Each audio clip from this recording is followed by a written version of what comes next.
BGE, premier réseau d'accompagnement à la création d'entreprises, vous présente votre émission. C'est au musée Galerie Carnot à Villeneuve-sur-Yonne que nous avons voyagé dans le temps grâce à l'exposition du Fonds Boller.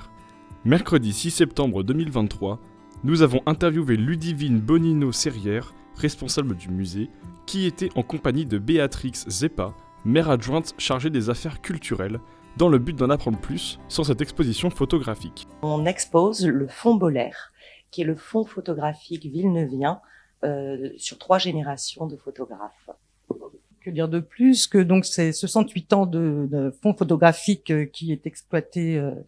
Donc ici une partie en est exploitée, donc en sachant que historiquement une partie du fonds photographique avait été vendue au conseil départemental, et ensuite il y a eu un don de la part de la fille du dernier photographe qui a exercé son activité à Villeneuve-sur-Yonne, donc 12 rue du Commerce, donc Anne-Marie Boller, qui a fait don du fonds photographique à la commune.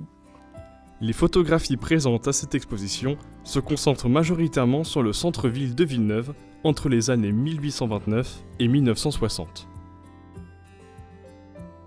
Pour les personnes intéressées, pas d'inquiétude, l'exposition sera disponible encore un bon moment. Alors on peut visiter l'exposition jusqu'au 28 octobre.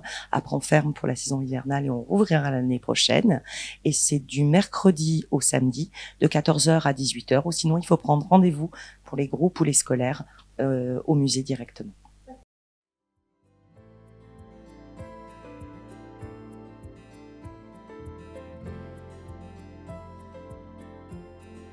Je puis ajouter quelque chose. Pour nous, c'est important justement que les Villeneuviens puissent s'identifier à travers les clichés qui sont présentés ici. Et ça, il y a un devoir de mémoire et puis aussi une émulation. Ça crée une interactivité entre les gens, des souvenirs qui sont en train de ressurgir et qui partagent avec les gens de Villeneuve qui ne sont pas forcément au courant de l'histoire de Villeneuve. Voilà.